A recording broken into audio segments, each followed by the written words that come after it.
Let me also begin by thanking the organizers and bringing us to this wonderful place. It's really a pleasure and an honor to speak here. The sculpture out there looks at the horizon, and this is clearly a special horizon that's particularly apt as a metaphor for the unknown and for the search of knowledge, as it's the horizon towards which Vasco da Gama left from this very place, and across which Columbus returned after his first trip to report on his discoveries.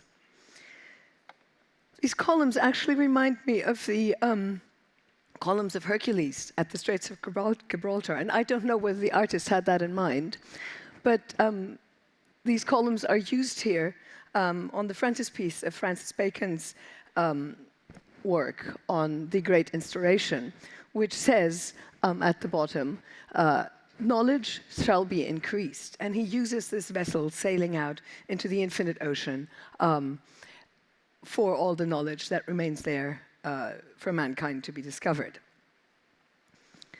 It was thought probably that there was infinite knowledge, and I'll return to that point. So predicting the unknown, we have now heard some predictions, though most of us have said that it really is impossible to predict the future. And so many of us have gone back into the past. I have too, and I've looked at predictions, not what we've discovered in the last 100 years, but what was predicted. Some of them are very silly, like these here, a postman, the flying postman on his flappy wings, and kids having crammed knowledge into their heads. Even very accomplished science fiction writers, and even 50 years later, weren't much better. So Robert Heinlein got one thing right about contraception, very interesting prediction there. But he got things completely wrong. The US will never start a preventive war, and modern art will disappear. Thank God it hasn't, and thank God it's not only discussed by psychiatrists. The best predictions I found were actually in the Ladies' Home Journal, and here's an issue from 1901, where an engineer called John Elfworth Watkins made a bunch of really insightful predictions. Not all of them right, but many of them really interesting. So, of course, he predicted phones around the world, wireless telephones, central heating and cooling, air conditioning, ready-cooked meals. I think that's pretty good, 1900, will be bought like they could buy bread from bakeries. And exercise, again, really counterintuitive. So he predicted that exercise will be compulsory, there will be gymnasiums in every school, and anybody who didn't walk 10 miles a day would be considered a wimp. He did get some things wrong. There will be no C's, X's, or Q's in the alphabet. So if we want to think about the unknown in 100 years, I think it's a good idea for us to figure out what the unknown is now and what are the big open questions. Now, before I discuss the concept of open questions and the unknown, I'd like to talk about the concept what an answer to a scientific question actually is, and whether there is, in fact, a full answer to every scientific question. Now, I think that is, at least for the science that I will concentrate on, and I will really restrict myself to the life sciences, I think knowledge is finite.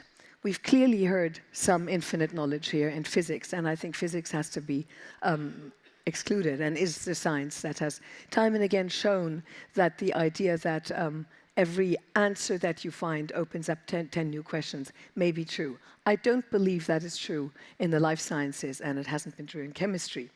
So let me explain a little bit more about that. My thinking is influenced on this by a piece written by Niels Jerne in 1969. Niels Jerne, who, by the way, is the only person who won a Nobel Prize in physiology and medicine for purely theoretical work. So great thinker, very enlightened person. So he wrote in 1969, he made a prediction, what would be the complete solution of immunology? And he listed a number of questions that would need to be answered to constitute a complete solution.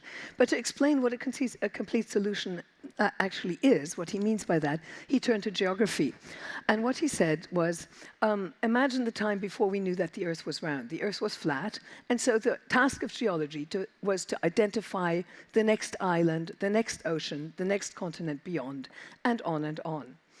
And of course, when Columbus came back and reported that the world was round, that for Niels constituted the potentially complete solution of geography.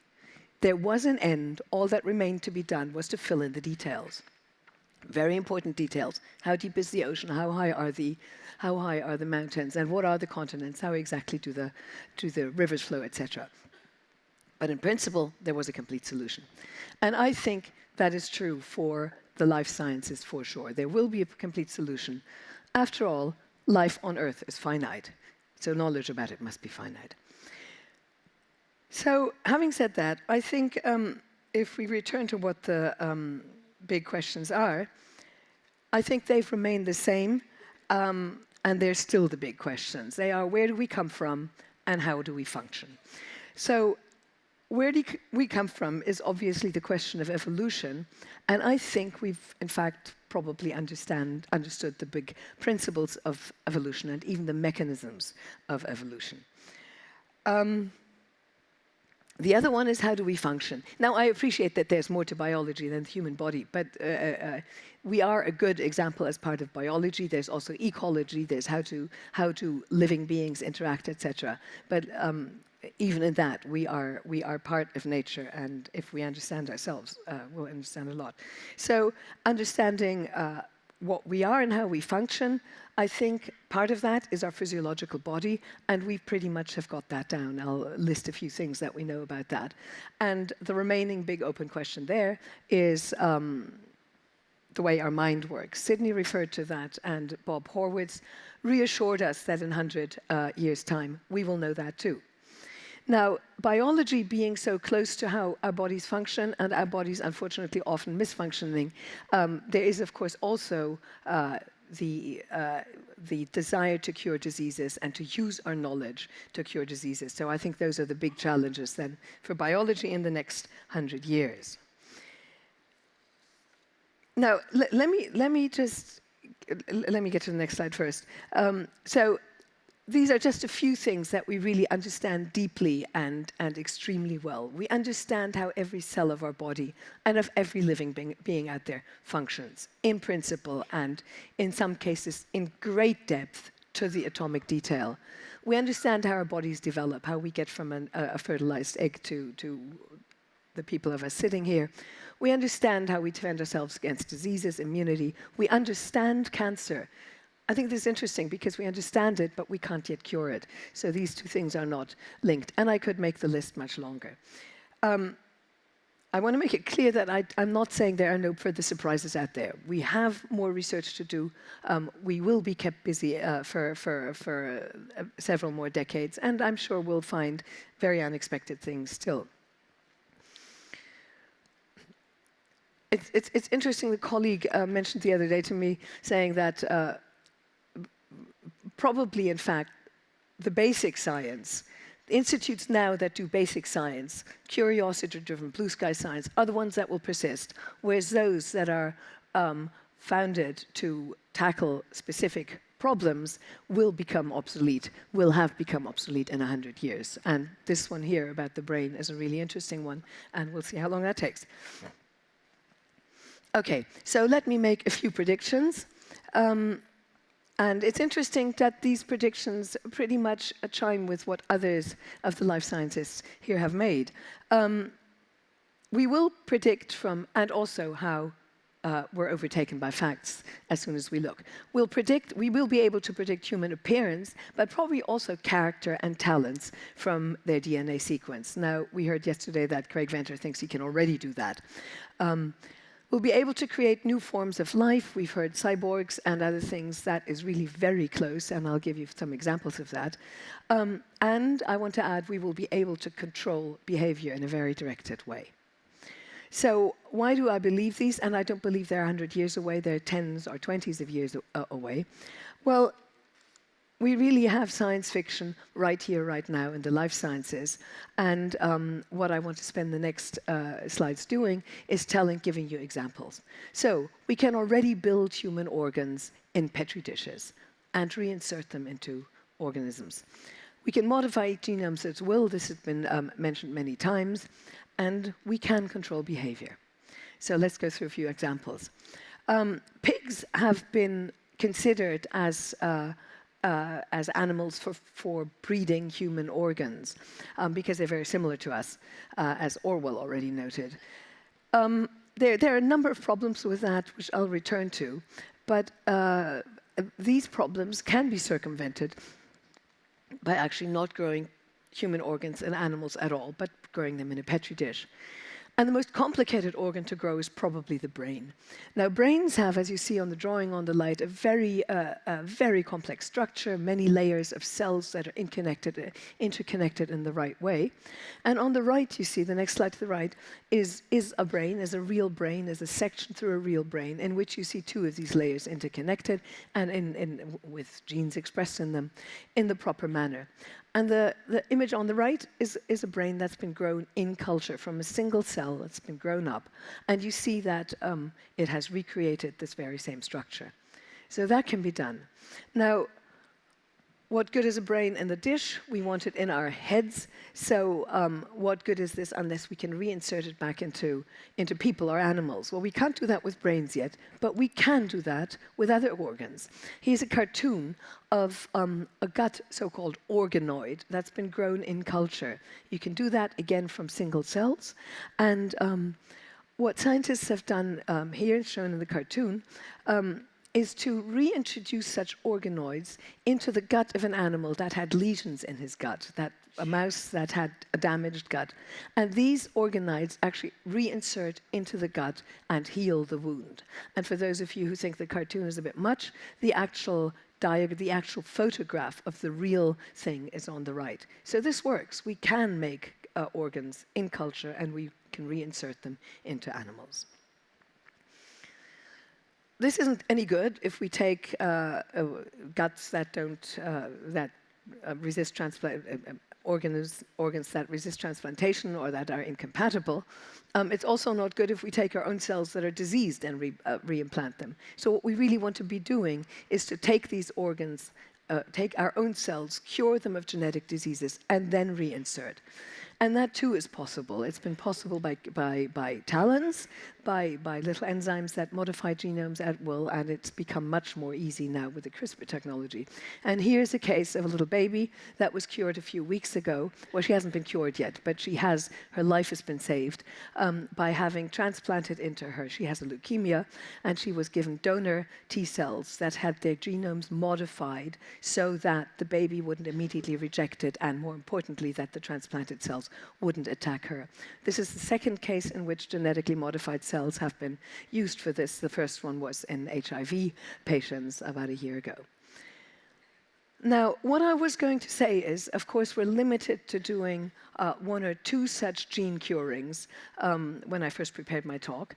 But then, again, science overtook me even during the duration of preparing this talk.